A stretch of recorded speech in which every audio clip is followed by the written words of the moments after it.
Pernah jelaskan di awal-awal kita jelaskan masalah neraka ini, kalau nanti ada tiga golongan di hari kiamat. Ada golongan yang masuk surga tanpa hisab, tidak ada timbangan lagi, masuk surga langsung. Ini kalangan para nabi-nabi, syuhada, ya, anak-anak muslim yang meninggal sebelum balik, orang-orang yang ahli ibadah yang selalu bertaubat sehingga dosanya bersih, cobaannya di dunia banyak. Orang yang sering kita lihat dari cobaan ke cobaan, dari cobaan ke cobaan tidak selesai-selesai, sementara dia orang beriman. Nah, ini adalah orang-orang yang tanda-tanda akan masuk surga tanpa hisab, karena cobaan itu membersihkan dosa-dosanya. Sebagaimana ada hadis Nabi SAW yang berbunyi dalam hadis Bukhari Muslim, seorang mukmin akan diuji di dirinya, di hartanya dan keluarganya, sampai dia bertemu dengan Allah hari kiamat dengan keluarganya dalam kondisi tidak ada lagi dosanya. Orang-orang ini masuk surga tanpa hisab, nggak ada lagi timbangan amalnya. Masuk di dalamnya juga adalah golongan yang disebutkan oleh Nabi SAW, 70.000 orang dari umatku masuk surga tanpa hisab. Makna yang lain ada hadis, dalam riwayat yang lain dikatakan setiap 70.000 akan membawa 70.000 lagi. Ini semua masuk surga tanpa hisab mereka. Ada golongan yang kedua adalah orang kafir. Ini langsung masuk neraka tanpa hisab juga, karena hisab itu timbangan amal. Orang-orang kafir, munafik dan orang musyrik, tiga ini nggak ada timbangan amal, nggak perlu ditimbang amalnya, langsung masuk neraka. Begitu sudah menerima bukunya dengan tangan kirinya, dia udah tahu dia akan ke neraka, udah selesai, digiring oleh Allah, disuruh oleh Allah SWT, para malaikat menggiring mereka masuk neraka. Jadi ada yang masuk surga tanpa hisab, ada yang masuk neraka tanpa hisab. Tidak ada lagi timbangan amal. Nah, tersisa di tengah-tengah adalah orang yang ditimbang amalnya. Orang yang ditimbang amalnya ini ada dua. Ada orang yang nanti setelah ditimbang amalnya, ternyata amal solehnya lebih banyak. Ini disebabkan karena dia masih banyak dosanya juga. Ada dosa yang dia lakukan, malas bertobat, nggak mau bertobat kepada Allah Azza wa Jalla. Nah, ini orang seperti ini bisa lolos. Misal amal solehnya 100.000, dosanya misal 90.000. Ada 10.000 selisihnya. Nah, dia lolos nih. Tapi ditimbang dulu, dihisap dulu. Nah, orang-orang yang dihisap tadi ini lolos karena amal solehnya lebih banyak, sama orang-orang yang masuk surga tanpa hisap, itu bisa memberikan syafaat. Mereka lah yang bisa memberikan syafaat. Golongan yang lain di dalam orang yang ditimbang amalnya, sekali lagi tadi ada orang tidak tanpa ditimbang masuk surga tanpa hisab, ada orang yang masuk neraka tanpa hisab. Di tengah-tengah adalah orang yang ditimbang amal. Orang yang ditimbang amal ini ada dua golongan lagi. Golongan yang ditimbang amalnya dan memang secara murni tanpa ada bantuan dari manapun, tanpa ada syafaat, memang amal solehnya lebih berat daripada dosanya. Cuma dia ditimbang karena dosanya masih banyak. Tadi saya kasih contoh. Misal amal solehnya 100.000, dosanya 90.000. Nah, ini berarti dia selamat masuk surga, tapi dihisap dulu, gitu kan? Nah, orang seperti ini dengan orang-orang yang masuk surga dari awal tanpa hisap bisa memberikan syafaat, dia bisa memberikan pertolongan. Golongan kedua dari orang yang ditimbang amalnya adalah orang yang ditimbang amalnya, tetapi amal buruknya lebih berat. Amal buruknya lebih berat. Misal kita balik tadi, ada orang yang lolos 100.000 pahala, 90.000 dosa. Kita balik. Orang yang ditimbang kedua ini adalah dosanya yang 100.000. Pahalanya yang 90.000. Ya. Ini orang masuk neraka. Secara hitung-hitungan, dia harus masuk neraka dulu. Bersihin yang 90.000 itu. Ya.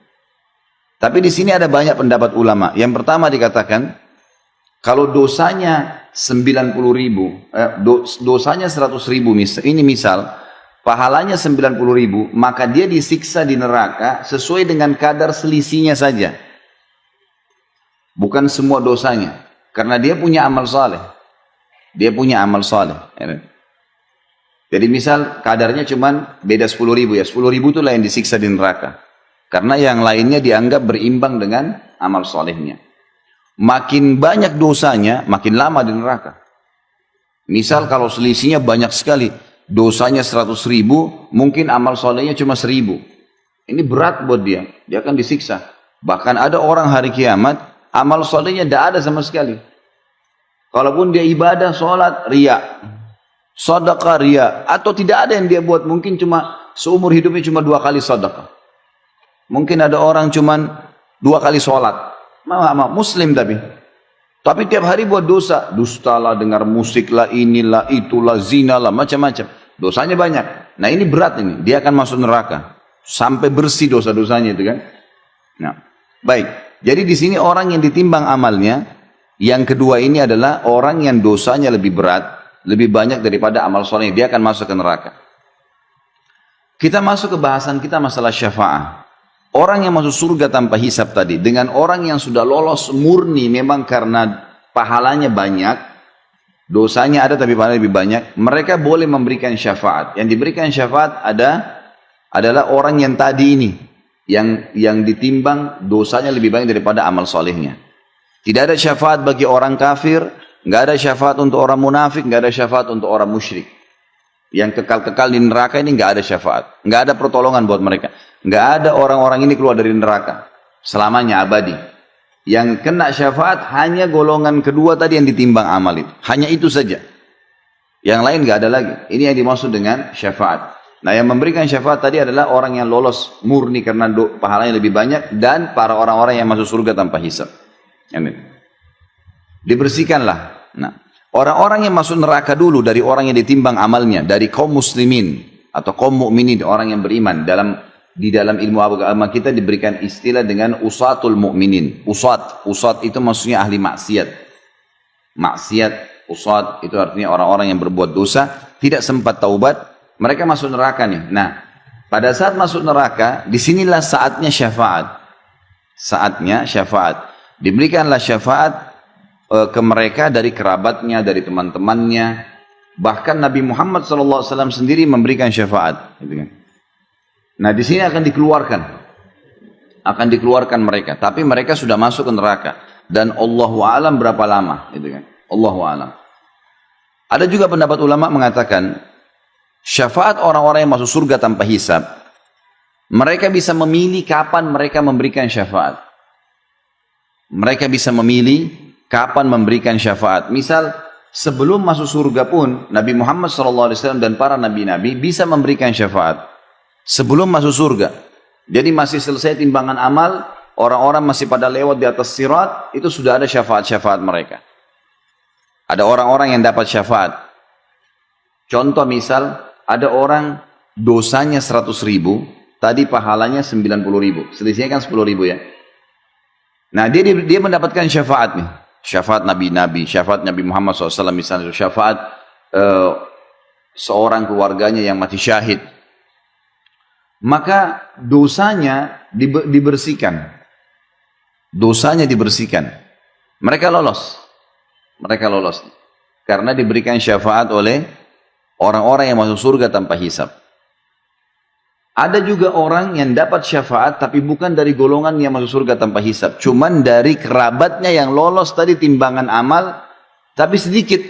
Misal tadi masih ingat saya bilang kalau ada orang yang murni pahalanya 100.000, dosanya 90.000, kan dia lolos masuk surga ya. Dia punya selisih 10.000 kan. Nah dia diberikan kesempatan oleh Allah untuk memberikan syafaat. Dia diberikan kesempatan oleh Allah Azza wa Jalla untuk memberikan syafaat sesuai dengan kadar pahala dia yang lebih saja. Jadi ada orang yang memberikan syafaat tanpa hisab, itu terutama nabi-nabi, mereka bisa memberikan syafaat kapan saja, sebelum masuk surga pun ya. Ada orang-orang jadi diselamatin tuh orang-orang. Sebelum masuk surga, sebelum masuk neraka sudah diselamatin. Ada orang-orang enggak, mereka masuk neraka dulu lalu ditolong. Nah yang menolong mereka ini bisa para nabi-nabi juga. Syafaat yang lainnya bisa sebelum masuk neraka atau sudah masuk neraka. Ada juga kerabat mereka yang lolos timbangan amal, tapi kadar selisihnya sedikit. Misal antara pahalanya 100.000, dosanya 90.000. Nah ini selisihnya sedikit 10.000. Dia cuma bisa menolong 10.000 itu saja. Misal ada kerabatnya ternyata butuh 9.000 pahala. Dikasihlah sama dia. Bukan dikasih dari pahala dia ya. Kadar itu bisa dipakai. Dia bantulah, misalnya ibunya kurang 9.000 dikasih sama dia. Sisa 1.000 dia kasih kepada adiknya misalnya. Tapi adiknya ini punya dosa 5.000. Dia dibantu 1.000. Berarti kan belum bisa masuk ke neraka nanti si adik. Tapi cuma kadar 4.000 disiksa. Ada begitu. Itu namanya semua itu ada bentuk-bentuk syafaat ya. Pertolongan-pertolongan yang akan membantu. Tetapi ini semua tentu targetnya kita jangan jadikan sebagai target Bapak Ibu sekalian. Karena pertolongan itu bisa dapat bisa enggak. Iya kalau misalnya anak kita misalnya nunjuk kita atau saudara kita nunjuk kita, mungkin dia tunjuk orang lain. Pada saat itu orang sudah beda keadaannya, gitu kan? Orang akan memikirkan terserah dia mau selamatin siapa, itu masalah, gitu kan? Makanya orang yang mati syahid memberikan syafaat 70 orang yang dia kenal itu bebas, kerabatnya kah, temannya kah. Sampai para sahabat kalau mereka berperang, sebelum masuk di kancah peperangan mereka saling berwasiat. Nanti kalau saya mati duluan syahid, Allah mudahin saya akan berikan kau syafaatku. Temannya bilang, kalau saya mati syahid saya juga akan berikan kepada kamu. Jadi mereka sudah janjian sebelum meninggal dunia, sampai seperti itu. Karena mereka yakinnya tentang keadaan pada hari kiamat nanti. Ini makna tafsir dari surah Taha 109. Karena dikatakan di sini, pada hari itu tidak berguna syafaat. Kecuali syafaat orang yang Allah Maha Pemurah telah memberi izin kepadanya.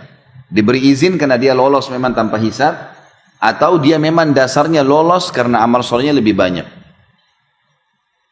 Di garis bawahi juga satu hal, orang-orang yang dibantu supaya bisa timbangan, misal dosanya 100.000, pahalanya 90.000, lalu ada yang bantu dia 11.000 pahala, kadar 11.000 pahala.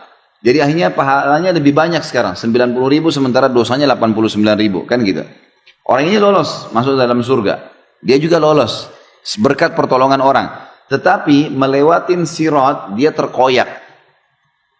Karena di sirat itu nanti kita pelajari di akhir-akhir bab kita nanti dalam neraka ini, itu di sirat nanti jalan yang gelap, licin, gitu kan, besar, dan di bawahnya itu di bawahnya sirat itu neraka.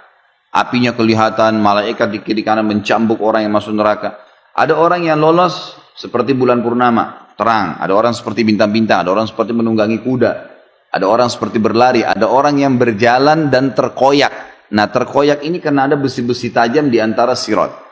Nah terkoyak ini kenapa? Karena dia punya dosa, semestinya masuk neraka, tapi karena pertolongan orang, syafaat orang lain, dia lolos. Dosanya 100.000. Pahalanya 90.000, selisih 10.000. Ada orang yang bantu dia 11.000 misalnya. Nah, 11.000 ini membuat dia lolos akhirnya masuk ke dalam surga. Tapi melewatin sirat terkoyak. Jadi tubuhnya terkoyak, berdarah, gitu kan. Tapi dia tetap lolos. Nanti akan kita bahas di akhir bab kita. Itu makna daripada Allah Maha Pemurah telah memberi izin kepadanya dan dia telah meridhoi perkataannya. Maksudnya dia ucapin kata-kata, Allah terima. Kemudian firman Allah yang lain adalah surah Az-Zumar ayat 44. A'udzu billahi minasyaitonir rajim. Qul lillahi syafa'atu jami'a. Lahu mulkus samawati wal ard, thumma ilaihi turja'un. Katakanlah hai Muhammad, hanya kepunyaan Allah syafaat itu semuanya. Tentu maksudnya dengan izin Allah, Allah yang berikan.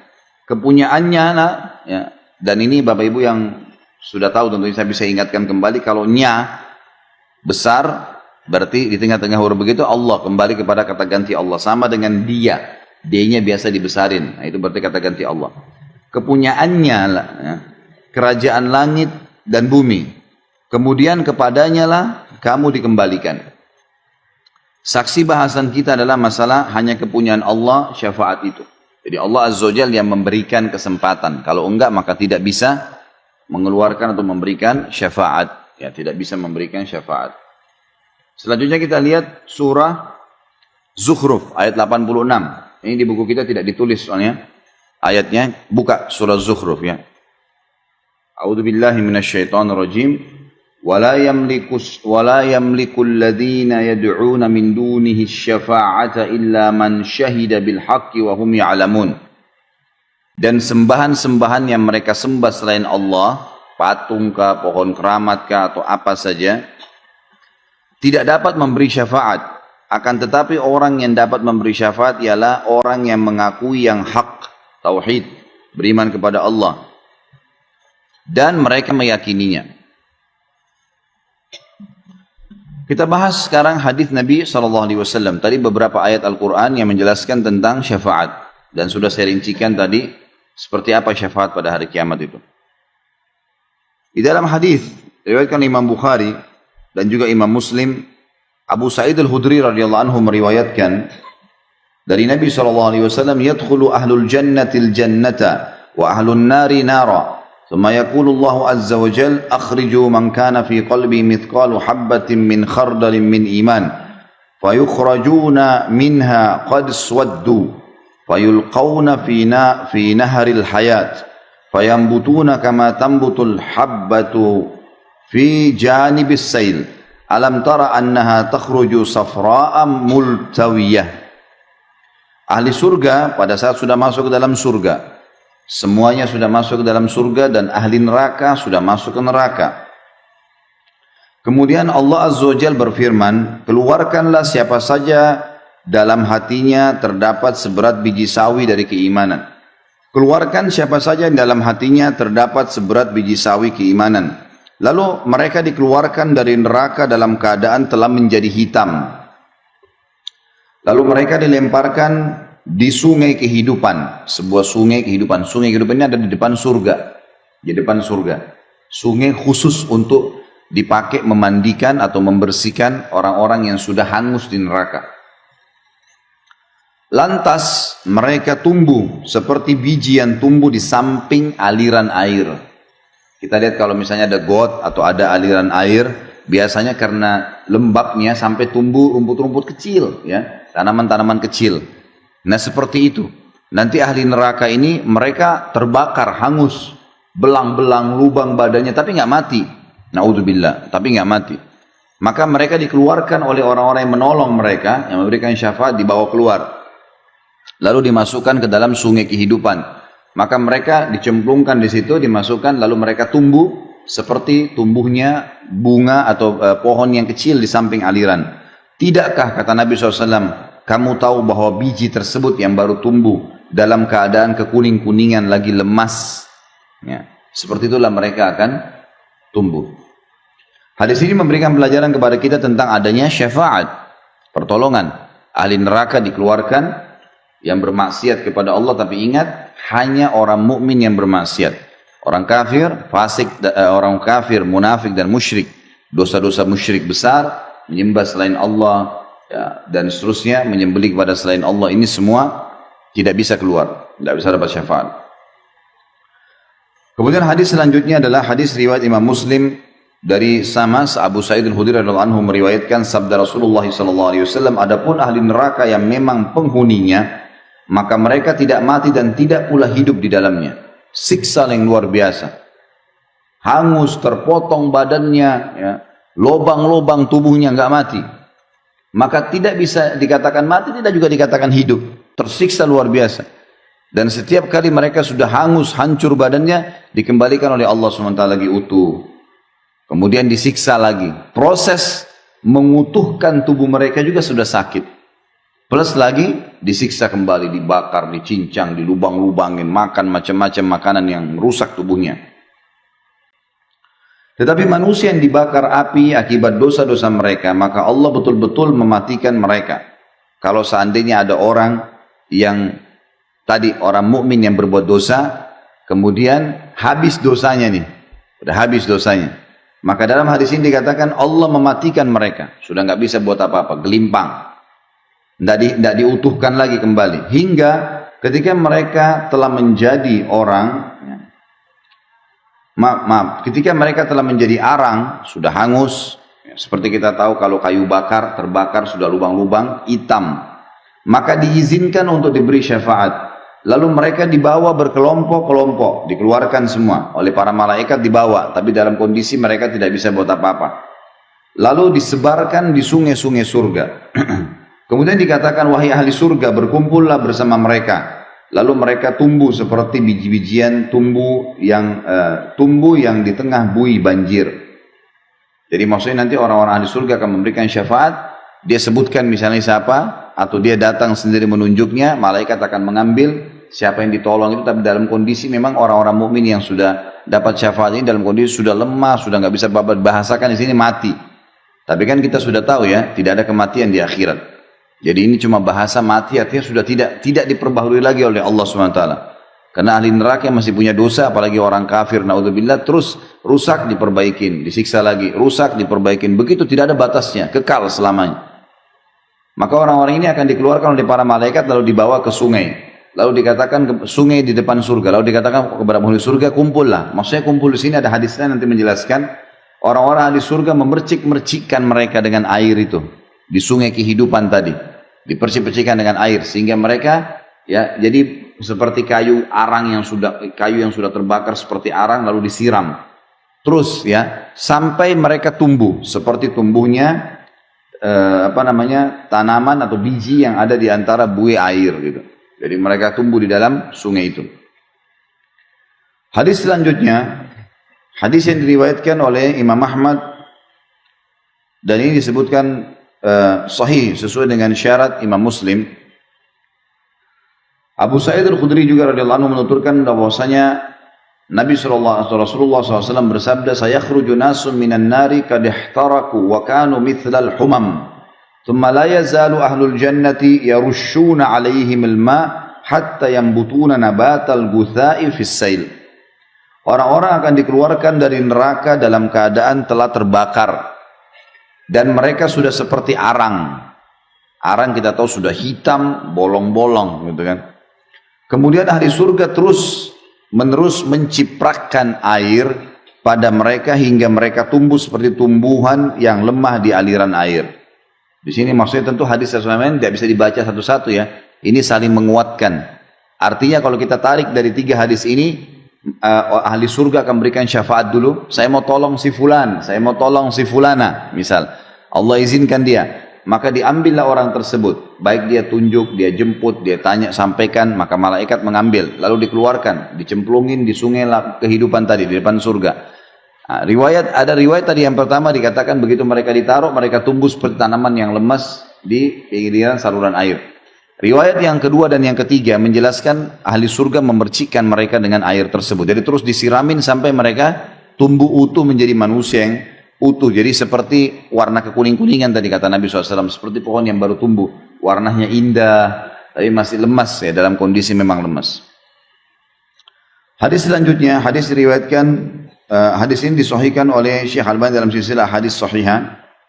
Abu Sa'id Al-Khudri radhiyallahu anhu meriwayatkan sabda Rasulullah SAW, "Inna Allah azza wa jal yukhriju qauman minan nari ba'da ma la yabqa minhum fiha illa al-wujuh wa yudkhiluhumullahu al-jannah." Sesungguhnya Allah azza wa jalla akan mengeluarkan satu kaum dari neraka setelah tidak tersisa dari mereka di dalamnya kecuali wajahnya. Hancur semuanya, wajahnya yang ya, masih ada terlihat. Lalu dia memasukkan mereka ke dalam surga. Maksudnya Allah SWT masukkan mereka ke dalam surga. Tapi sama, hadis ini sama dihubungkan dengan hadis sebelumnya. Sebelum masuk surga, tidak dibiarkan dalam kondisi parah seperti itu. Dicemplungin di sungai kehidupan tadi, lalu kemudian mereka utuh. Menjadi manusia kembali, baru dimasukkan ke dalam surga. Tapi saksi bahasan kita, Allah mengeluarkan orang-orang dari neraka.